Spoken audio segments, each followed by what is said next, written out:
Welcome to the Developing Female Leaders course. We are going to spend the next several weeks taking a look at the 8 best practices you can implement to grow your ability to develop the female leaders on your team. I thought I'd start out by telling you a little bit about the genesis of this book. Several months ago, I had the weirdest thing happen, and then 2 weeks later, it happened again. And then it kept happening. Teams of male pastors were reaching out to me and asking for my help in developing the female leaders on their team. Now, I've worked in some pretty high-level roles in churches for the past 20 years, and I have never had this happen before. It was clear the conversation about women leading in churches was shifting. These guys were all from different types of churches, from different cultural contexts, and had some very different theological beliefs. But they all had one thing in common. They saw leadership talent in their churches going unused, and they wanted to access it. They knew the mission of their church needed these women to grow and develop, and they were determined to help them.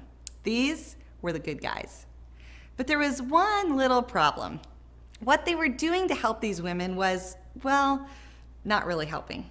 In fact, many of their good intentions were actually hurting the future of these talented women. These guys couldn't really see it, and to be honest, I didn't quite know how to explain it to them or tell them where to start. I mean, after all, women in leadership is a big topic. And in many places, it's a complicated topic. But when it comes to faith-based environments, particularly churches, it's also a risky topic. But at this time and place in history, especially with the Me Too and the Church Too movements, it is a critical topic. And I wanted to help them. So I did what any good book-loving HR nerd would do. I started researching. I pulled data from ministry, from academics, from the marketplace. I interviewed 30 high-level female church leaders from a variety of church contexts, and I surveyed over 1,200 female ministry leaders that represented several different countries. And what emerged were the 8 best practices for developing female leaders. Practical actions that any leader, team, or church could do to develop the women in their lives and those they serve with. And let me tell you, I learned a lot. One of the most important things I learned was that even I have some biases against women. I know that sounds crazy, right? But biases are tricky because we don't usually know that we have them. In fact, the research indicates that the less biases we think we have, the more biased our actions and our behaviors actually are. Part of the challenge with understanding our own biases is that they have less to do with who we are and a lot more to do with how we grew up, the kinds of media images we see, the conversations we overhear, and the cultures we are a part of. I like to think of them as the ultimate blind spots, and we all have them. But why is this? Well, our brains are made to notice patterns, make generalizations, and create categories. It's what helps us navigate our complex world with all this constant information coming at us all the time. If we didn't look past some of the details and group like things together, we would get too overwhelmed and overstimulated to ever be able to make a decision. But this also sets us up to overgeneralize, to connect dots and attributes that don't really go together every time. In a nutshell, we are primed to jump to conclusions, especially when it comes to people.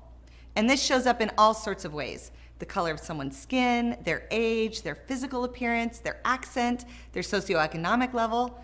All these qualities tend to be attached to these big generalizations that we've formed based on what we've been taught and our own experiences. This is called unconscious or implicit bias. Now, for the sake of this conversation, there are some qualities that tend to be biases for both men and women. Have you ever heard any of these stereotypes?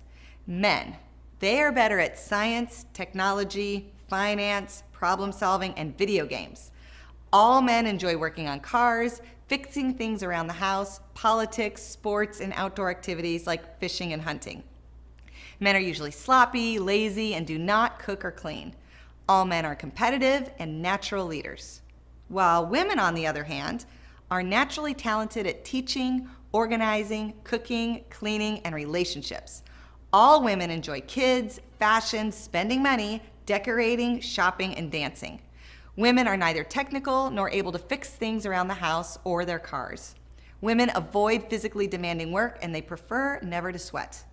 Women are relational peacemakers and natural followers. Now, you might actually know some men and women who fall into these generalizations pretty well. The challenging part about bias is that sometimes these conclusions are totally true. And when we see someone who behaves in these ways that matches our generalizations, it only reinforces our bias. But you also probably know some men and women who would disagree with these statements. Maybe even you disagree with some of these generalizations about you simply based on your gender. And that's the problem. These generalizations don't take into account each individual person's unique qualities and perspectives. So to begin to understand how to support and develop the female leaders around you, the first step is to begin to unravel these implicit gender biases that you probably carry. So right about now you might be asking, Katie, if I'm blind to my biases, how do I begin to actually unravel them?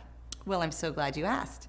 I go into a lot more detail about this in the book, but the first step is to shift your mindset from assumption to curiosity. If you are open to learning and truly understanding what makes the women leaders around you tick, you will begin to learn and appreciate what is unique about them and hear their story.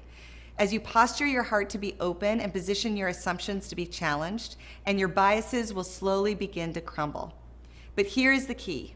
You have to stay open-minded. Implicit biases are strong, so you'll need to actively resist the urge to translate what she is saying into your own words or connect it to your own experiences. So just listen. Don't judge, don't assume, don't make any conclusions. Just ask her about her experience and try to learn from her perspective. And that's your challenge for this week. It's a 2x2. I want you to talk to 2 female leaders and ask them 2 questions. 1, are there any assumptions you think people have made about you because you are a woman that are possibly incorrect?